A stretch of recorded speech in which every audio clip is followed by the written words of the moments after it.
talking running backs today on Locked On 49ers. How will the usage be for the running back group in 2022? Elijah Mitchell breakout year. Ty Davis Price taking over as running back one as a third-round draft pick. Will it be the Kyle Shanahan committee? We'll get into that right now. You are Locked On 49ers, your daily San Francisco 49ers podcast, part of the Locked On Podcast Network, your team every day.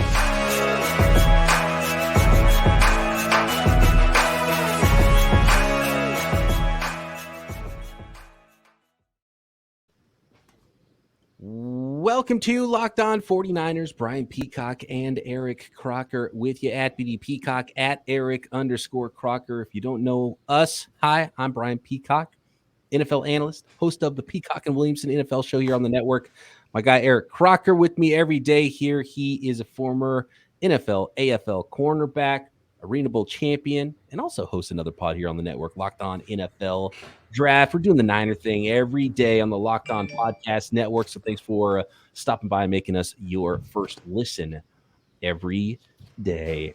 Croc, Kyle Shanahan hates Elijah Mitchell and Trey Sermon because he drafted another third down running back. Ty Davis Price, the rookie. Is he the new dude? Is he the new 2012 Alfred Morris in the Shanahan offense?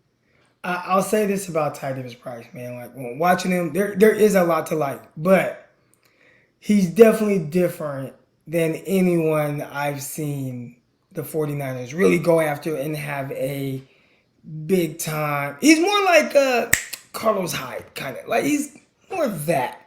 I could than see he that. is what we've seen Kyle look for and be successful with after Hyde. Even though Hyde was almost 1,000-yard back with the 49ers, I think that would have been his only 1,000-yard season. Is the Ty Davis Price selection more about Deebo Samuel than the rest of it? That 59 carries for 365 yards. Did the 49ers realize we need a guy that's thick in the butt to run the football because we have too many narrow dudes on our roster, and we need to replace that thickness more than we need to keep running outside zone and having 4-3 guys? Is that what it's all about? I wonder, when they made the pick, that's what I saw on social media. And, we were live out there in Dallas, Texas, covering the draft for the Locked On Network. Make sure y'all subscribe to all the shows on the channel. But, we're live, and I'm looking at Twitter in between our little commercial breaks, which, okay, hold on. First of all, I have to talk about this.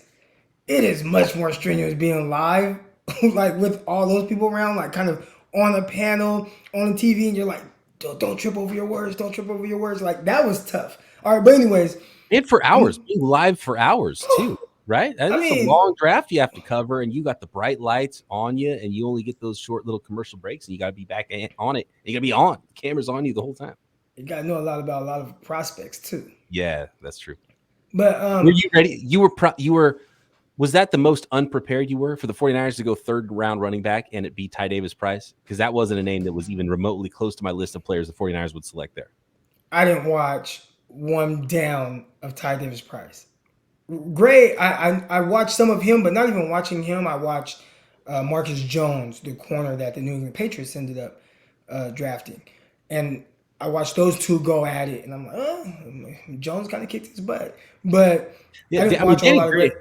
Danny Gray was in a lot of mock drafts in that same spot, third, fourth round. So that wasn't really very surprising. Ty Davis Price, I didn't see coming at all. And I didn't even see him as a Kyle Shanahan back. And I didn't really think much about Sermon as a Kyle Shanahan back the year prior, also a third-round pick. And then Sermon didn't work out, and it was the maybe a little bit faster guy in the sixth round that ended up working out. And every year it's the fast guy who ends up being the dude in Kyle Shanahan's offense. But Ty Davis Price does have speed, though. So on paper, he runs in the 4.4s. So that's something that you like to see. Is he a just Deebo replacement? That was a lot of the tweets in between segments. I would check my phone, and people were saying, oh, this is a Deebo Samuel pick. This is a Deebo Samuel pick. And I do think here's my thing. I don't know if you draft a Deebo Samuel replacement, like in the sense of, I want to take a load off of Deebo Samuel in the third round.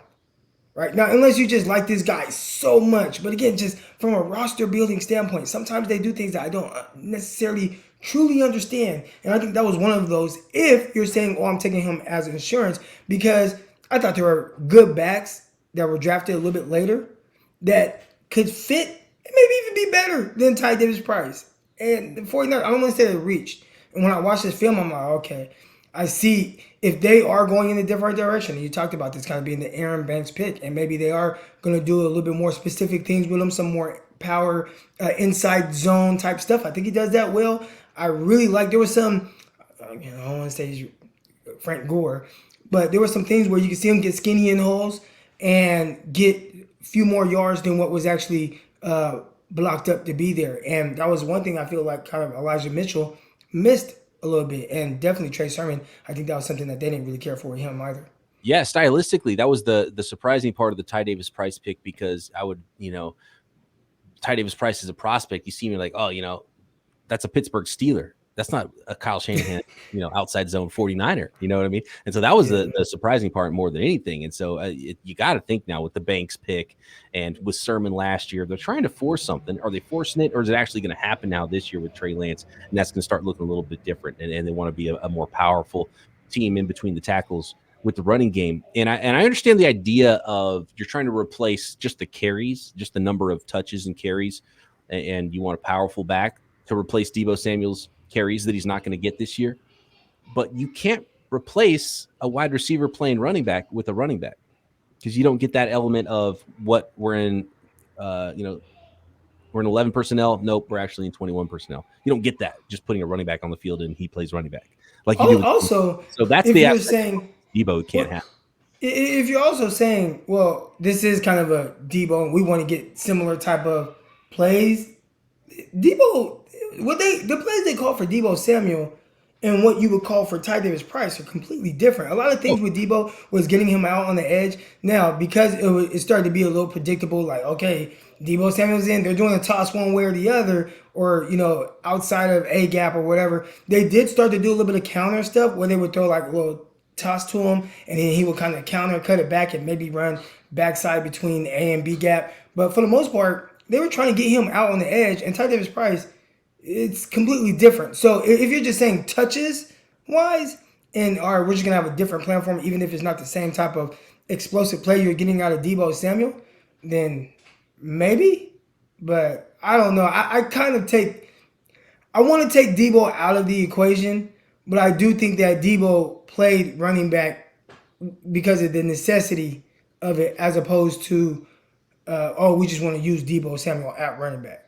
Yeah, I mean, Deebo was averaging 10 yards per carry at one point, and it came all the way down to 6.2 yards per carry. At the end of the year with 6.2 yards per carry. It's crazy. So, look, you don't replace Deebo, special guy, different usage. So, Ty Davis Price, you just want to run the ball, and you're not going to use Deebo. Okay, I get it, touch-wise, but stylistically and the way you win because Deebo's playing running back for you, that's not what it's going to be with Ty Davis Price. So, the question now becomes, how much usage does the rookie get, and what's that going to look like? Is he actually hurting Elijah Mitchell's production, or is that a 1-2 and he's actually probably knocking Trey Sermon down a little bit, right? I'm going to stop there because we're going to get to that next. We don't have time to fully get to that. And I want to talk a little bit about Kyle Juszczyk too, who is can't be forgotten in this running back group as well, although he's used more as a receiver than a runner in that 49ers offense. But I want to let the folks know about Dave.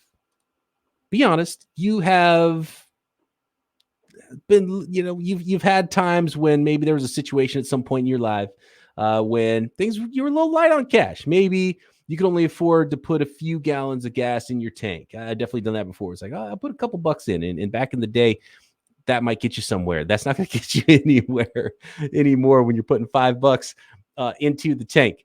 Or you get to save the date for a wedding. You can't afford to travel to go to the wedding or even get a gift. That's where Dave can help. Dave is the banking app that can help you get up to $500 instantly with extra cash. That's more money to fill your tank, more money to buy that wedding gift, or to catch up on your bills. You can finally tackle those expenses that have been stressing you out. No interest and no credit check needed. Millions of people have already downloaded the Dave app to get financial relief they need with extra cash. So if you're in a pinch, need a little extra help, download Dave and think of it as a helping hand from future you. Download the Dave app from the App Store right now. That's Dave, D-A-V-E. Sign up for an extra cash account and get up to $500 instantly. For terms and conditions, go to dave.com/legal. Instant transfer rates apply.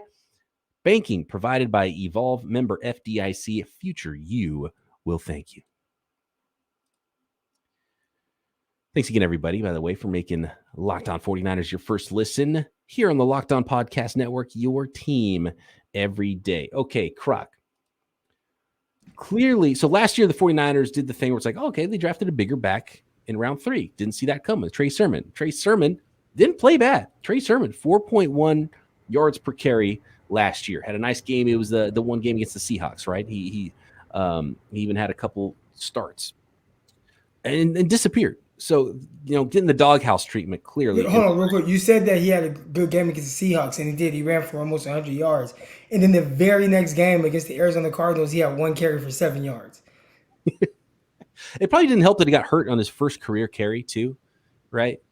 But clearly something else is going on there. We've seen it with Kyle Shanahan, and Elijah Mitchell just took over that job, and that was it. And Trey Sermon was distant last year, and they drafted another third-round running back this year. So how distant is Trey Sermon now? Like, is this just a sign that Trey Sermon's maybe not, like, is he the dark horse guy to not even make the roster this year? You still got Jeff Wilson. You got JaMychal Hasty. You got Kyle Juszczyk.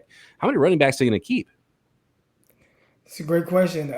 Hasty, I mean, he's been hanging around. And he's been doing a terrific job of that, and when need be, he's out there. But I would say he's probably the first odd man out in this backfield. Yeah, I would agree. And Sermon's too talented. You could probably dangle Sermon in a trade too, rather than just cut him. I would think, the third-round running back. He was like the 4th running back selected that year, right? In 2021. Kyle might be able to sell it as like, look, he's talented. He's just not a fit for what we do, right? Or how I want my backs running around. Yeah, and so maybe the 49ers can get a little something if it is clear that he's so far down the depth chart. And now it's getting to the point, the way Jeff Wilson runs, not the biggest guy, but he runs like the biggest guy. He runs hard. Ty Davis-Price and Trey Sermon, if those are your 3 running backs along with Elijah Mitchell, you've got more power than you've got speed all of a sudden on your roster if you're the 49ers. And that's sort of a new wrinkle. And again, it kind of speaks to what I think the 49ers might be trying to do. The question is, are they forcing it? Is it going to turn out that way? Is it going to be like, oh, yeah, the outside zone guy is the one that's going to win, and he's going to get all the carries? So that's still a question I have about the 49ers offense. But how different could it look in the running game than before? Because we talk about the passing game, what that's going to look like with Trey Lance. How different is the running game going to be? And Trey Lance is going to carry the ball as well. How many carries a game do they want to limit Elijah Mitchell to? Because this is a guy, as well as he ran at times, I do think, everybody would talk about, vision. But there were some things where I'm like, okay, he's running into guys' backs. But when, there's a hole, if there's a huge hole, he'll pick up some extra yards. I thought he had some nice little vision downfield at the second level where he was kind of crafty with things. But they ran him a lot at times, and he was really banged up from his ribs, his knee. Obviously, we heard about the finger. So, do they want someone to completely share the load with him? So instead of him getting 27 carries, somebody else getting 7 carries, maybe they lower that number to 17 carries, and someone else gets a similar load, about closer to 12 carries. I think on paper that's what they're telling us, and that's what they're going to try to do. But again, it's sort of like the inside zone or the power runners. In the end, it's always the outside zone guy and the fast guy that wins. And Kyle Shanahan's competitive, so in the end, he's doing what he's trying to win a football game. So he started using Debo more as a running back. You saw Elijah Mitchell get 27 carries, even though he was coming off an injury. And that's just, I don't know if Kyle Shanahan can coach that out of himself. So on paper, they're trying to build something in the offseason, and then when it becomes game day, it's going to be something else altogether, right? And look, we got to talk about how good Elijah Mitchell was as a rookie. This dude was nearly 1,000-yard back as a rookie last year. He only played in 11 games, started 10 of them, and had 963 yards. If he played the other 6 games, we're talking about a 1,400-yard back. I mean, that's crazy, right? That's insane production. 87.5 yards per game, 4.7 yards per carry for Elijah Mitchell last year. Hit some big runs. I think he's a perfect fit for what Kyle Shanahan offenses are traditionally. he can put his foot in the ground and then he gets going and gets downhill. Sometimes he, tries to hit a hole that's not there. And I did see that at times, but I think he liked that about Elijah Mitchell and maybe Trey Sermon. He would rather see Trey Sermon hit his offensive lineman in the back than dance in the backfield, And so I think maybe if Trey Sermon has an opportunity, it's that he's more decisive this year than he was last year. And who knows, maybe then it's a full-blown committee. But I really do still think that this is going to be a backfield, as long as he's healthy, dominated by Elijah Mitchell, because he's different than the rest of the running backs, and he's better than the other running backs. Do you think that there's something that maybe Kyle feels like he's missing with him for him to go out and draft a running back third round? Because it's almost like the value thing, right? I remember when the Jacksonville Jaguars, they had a 1,000-yard rusher in James Robinson, and then they went and drafted Travis Etienne first round, and I'm like, why would you do it? You had a guy be undrafted, run for over 1,000 yards. Why would you go and draft a running back in the first round? And now this kind of a little different, but similar in my opinion, where you got a guy that's easily capable of running for over 1,000 yards in the sixth round. Why would you go and draft someone that you want to play behind him in the third? So are we missing something there with maybe how Kyle is viewing Elijah Mitchell? We have to be, because you're asking that question of the wrong guy, and I have no idea. I have no clue why they would do that. And I was blown away when the Jaguars did it. At least it was a new staff there, so maybe they didn't believe in their guy. And Urban Meyer came from college, where we saw ATN, maybe dominate, and thought that who knows what ATN becomes, and they wanted to use him as a receiver. And tight end price is definitely different than Elijah Mitchell. So you could see if there was a 1-2 thunder and lightning, it's pretty clear that those guys match up. So maybe that's it. And the other part of it is we talked about how the running game could look a little bit different with Trey Lance at quarterback. Maybe that's the biggest part of it of all, is Kyle Shanahan knowing that he is going to have to run the ball when teams know he's trying to run the ball, and they're going to have to win with brute force, and they're trying to protect their young quarterback with the running game. And Kyle Shanahan already loves to run the ball. Kyle Shanahan wants to lead the league in carries this year. I think it's that far where Kyle Shanahan's like, look, I'm going to run the hell out of the ball to protect my young quarterback, and we're going to run it and run it and run it some more. And so I think that might be, save your quarterback from getting hit a bunch in the running game, save Deebo Samuel from getting hit a bunch in the running game. So get yourself a 230-pound running back instead. So that's what I think is maybe even Elijah Mitchell gets all the same usage he would, but there's more carries to go around now. So that's where they carve out the rest of it for the rest of the group. Right. And you heard Elijah Mitchell talking about putting on a little bit of weight. And then I've heard Ty Davis-Price, his college running back coach, Kevin Falk, I believe it was, Falk, yeah, said, hey, man, you don't have to be as big. You can lose a little weight. So yeah, 230 is a little absurd. And then he ran fast because he dropped a bunch of weight at the combine. Where'd he weigh in at? He's like 210, 211. No way. Yeah, 211 maybe. He got down. I'm going to look it up right now. Yeah, that's pretty. I believe he did say that he plans to play around 220, which is probably a good weight, because if you're a big back, don't all of a sudden become not big and then you don't have your calling card anymore. So stay big, but make sure you're big and strong and still fast. Right. I'm looking up his official combine weigh-in right now, and it is 211 pounds. Yep. Wow. And he ran a 4.48. That's pretty good. It was a 4.48. And he showed that on film too.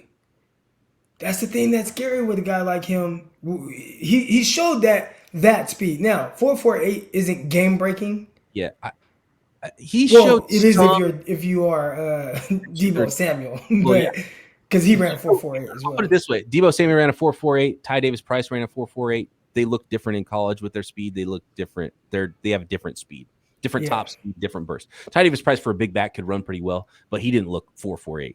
I would have guessed 4.5s, mid 4.5s, 4.6 flat, something like that. And he wasn't running away from guys, but he for a big back he could move a little bit, and he had some speed, and he had pretty good feet. So it's not like he's just a glorified fullback or something like that, but and he'll run over people. But it's interesting. It's just the thing is the decision making about it all. I feel like they're trying to tell us something, but whatever it is, it's hard to see. So we're kind of guessing about how that usage goes. All right. Next, Croc, let's try to pick the usage. What's the depth chart actually going to look like, and pick what the numbers might actually be for some of these running backs with the 49ers, and who's actually going to make the roster. Project that out for the running backs on the final 53 next. I do want to let everybody know about the newest event going on the Locked On Podcast Network. Which NFL stars move the betting lines the most? Starting July 18th, which is Monday, Locked On gives you the 50 most valuable players in the NFL from the odds makers at BetOnline. These are the players that move the line the most in the NFL. Available July 18th on the Locked On NFL channel, wherever you get your podcasts, including YouTube. Okay, Croc. Hey, real quick, I did want to say a listener reached out to me on Twitter. So shout out to him. He's actually in the state of Arkansas. They actually have, how 49ers have like different chapters and everything. Like the fans have like these different chapters everywhere. They got 49ers fans in Arkansas? They got 49er fans in Arkansas. They're At least two. the natural state Niners. I'm going to have to go check out some games with them. So shout out to my guy, Timothy Hill, man. He reached out to me and was like, hey, man, give us a shout. Like, of course, man. And hopefully I get to link up with him at some point during the season. Shout out to Timothy, all the 49ers fans in Arkansas and around. Arkansas. Who would have thought? What's the name of the group? The Natural State Niners. Because Arkansas is a natural state. Natural state. Okay. If you ever come here, which, most people just kind of fly over Arkansas. I'm gonna come work out at Croc's new facility, dude. Oh, yeah, it's almost there, man. Oh, man, I was just over there. I mean, obviously it's on my property, but I walked over a couple times today. They're doing all the electrical work throughout the whole building, and they have to have the lights done by Monday, I believe. And once they're done with that, the field turf goes in, and then we're getting close, man. Yeah, that's awesome. Are you gonna get any of that Frontline Sports gear in the Niners colors? Yeah, that was the plan last year. Then my gear guy like flaked on me. I was trying to get it for the playoffs. Well, you got to find one. I got to get one of those hats, man. I know. Yeah, I got to get some more too. I wore mine too much, and then I sold all the rest of them. So, running back, is it okay? This is the big question. Is this? And some people are probably tuning in trying to figure out what's going on with the 49ers backfield, because you want to have a Kyle Shanahan running back on your fantasy football roster, but you hate the dreaded running back by committee. Is this a running back by committee? Is this going to be like 700 yards for this guy, 800 yards for this guy, 400 yards for this guy, and 200 yards for RB4, right? Is it going to be that? Is it a straight up committee now that Kyle Shanahan's putting together? That's what people think, but really it's just who stays the healthiest. Like, I don't think Kyle wants to do running back by committee. A lot of people believe that. I don't think so. I think if he can run a guy 20 times a game and he can count on that guy to be healthy all year, that would be the guy. But he just hasn't had that. Guys have gone down, and then he had that weird dynamic between Carlos Hyde and Matt Breida, and then Breida kind of fell off a little bit. Then it's like, okay, Jeff Wilson. And, I mean, he's just had a ton of running backs just go down with injuries. If he had it his way, he would have a primary running back. So I'm doing some calculations right now. If Elijah Mitchell had the 87.5 yards per game he had last year, played all 17 games, that's 1,487 yards. I don't think he's going to hold up. But you mentioned Breida, and you start to think about it. Okay, Breida. Then you think about, okay, Raheem Mostert. And they're drafting these bigger running backs. They haven't held up, right? I think that might be the biggest thing, is these faster running backs who've been so good in Kyle Shanahan's system, they haven't held up. And that's why there's been such a committee situation. So it's probably smart to limit the touches that Elijah Mitchell gets. But I still think he's going to be RB1. I think he's the best running back on the roster. And I think he's going to be 1,000-yard back. Can he stay healthy is going to be the big question. And then how do guys filter in behind him? But you spend a third-round pick, and look, it didn't happen last year for Trey Sermon, but I think the pick of Ty Davis-Price is probably bad news for Sermon. I got to believe the RB2. And I don't think it's going to be a committee RB1, RB2, depending on health. But you always, in fantasy leagues, win when you draft the second, third running back in a Kyle Shanahan offense. So Ty Davis-Price probably a guy you're going to want to have in case there is an injury to Elijah Mitchell, and even Trey Sermon, sort of a post-hype sleeper late in your drafts. Maybe grab him too, because quick injury, a good game or something, and all of a sudden he's back. He's back in out of the doghouse. And Trey Sermon, he's a talented guy, so he could still be the dude for the 49ers this year. But I think it's going to be RB1 clear, not 1A, 1B with Elijah Mitchell, and then it's going to be Ty Davis-Price 2, and then is it Jeff Wilson or Trey Sermon at that point? And do you agree that it's going to be a clear 1 and 2, or do you think it's going to be a 1A, 1B situation? Or 1B, 1A, 1B, 1C? I think it'd be a clear 1A. And again, if we had to put money on it today, I would lean towards Elijah Mitchell. Of course, we've already seen him. But Kyle is just so unpredictable, and he's really going to play whoever is the best, and he feels like it's the best going into week 1. That's who he's going to roll with. And he's not shy to pull the trigger on making that move. And we've seen that. Doesn't care where you were drafted. A lot of times I feel like he doesn't care how much money you're making. Like, he's not going to do the whole politics thing for the most part. There's a little roster politics. There's always going to be a little bit of that. But at the running back position, if he has a guy that is just, man, this guy's just been better. I mean, again, we saw it with Elijah Mitchell and Trey Sermon, right? Trey Sermon was not even active week 1. Elijah Mitchell missed most of preseason. And then when he did play in that last preseason game, he was going the wrong way and wearing number 49. And they're like, okay, put him back there for kickoff return. Like, it was like, there's no role for him. Next thing you know, he's the leading rusher and a few yards shy of 1,000 yards. So, Kyle, he's not going to play favorites. That's the one thing. So, who's going to be the best guy? I think we'd assume Elijah Mitchell. But if Trey Sermon, and a lot of people have asked me about this, you cover the 49ers, you're close to a situation. What's going on with Trey Sermon? I'm like, man, I really believe it's on him. And I think that Kyle really likes when guys kind of get in his doghouse, and then when they respond well, he loves that. And that's something that can really help Trey Sermon. Yeah, so what we're saying is don't count out Trey Sermon. Too talented, third-round pick. He could absolutely end up being the guy. And you shouldn't be shocked. You should never be shocked who ends up being the guy in Kyle Shanahan's offense. So really the answer is who knows, but I do think right now, if you had to put money on it, pecking order is Elijah Mitchell, Ty Davis-Price, Trey Sermon, then Jeff Wilson, then JaMychal Hasty, right? And then Kyle Juszczyk. And then Juszczyk. Yeah, Juszczyk doesn't get a ton of usage there. I think he only had 20 carries last year. Let me double check on that. 22. Oh, he only had 8 carries for 22 yards last year.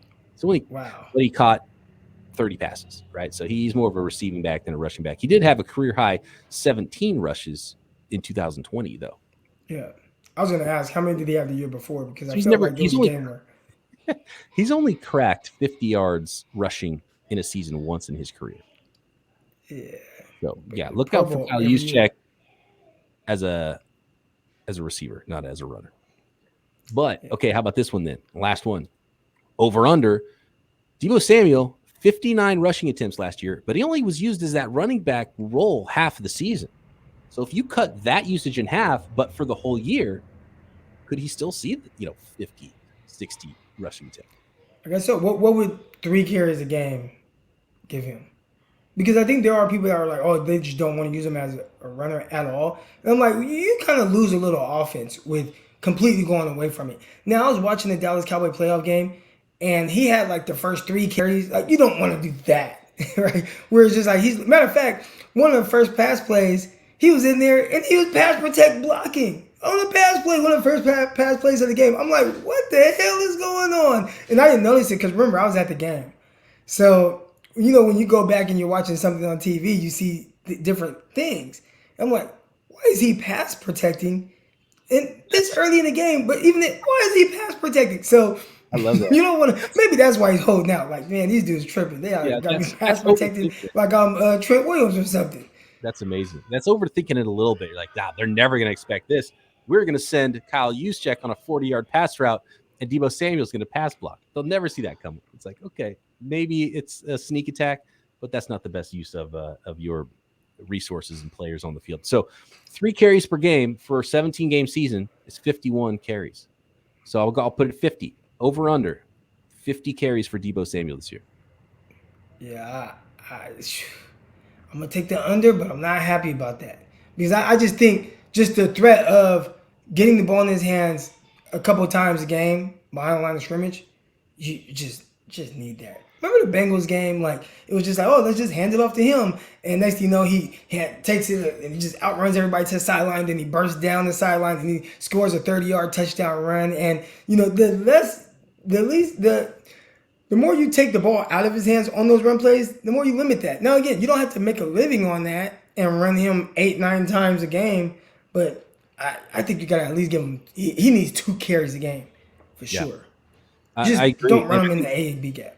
Right. 3 carries a game in that, get him out wide. Because he's magical at getting the corner. It's crazy how good he is. It looks weird, huh? Like, it looks like he's kind of like, oh, okay, where do I want to go? Then next thing you know, he's by everybody and he's scoring. Yeah, it's like a Madden glitch where the computer guys slow down and just allow you to get that corner.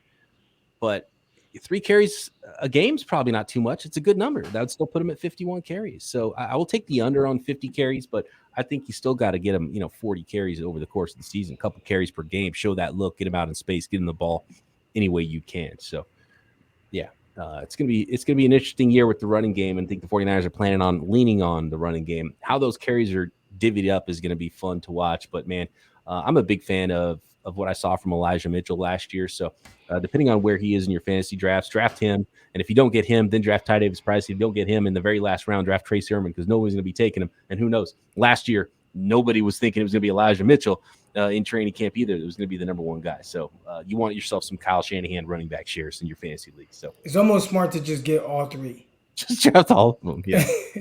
To figure out which guy it becomes. And all of a sudden week 2, you're like, okay, sweet. I got an RB1 in my fantasy league now for nothing. Yeah. Cool. All right. Good stuff. Thanks everybody for making Locked On 49ers your first listen. We're going to check in on some other position groups on the 49ers roster as we prepare for training camp. It is less than 2 weeks away. Back tomorrow, right here, Locked On 49ers.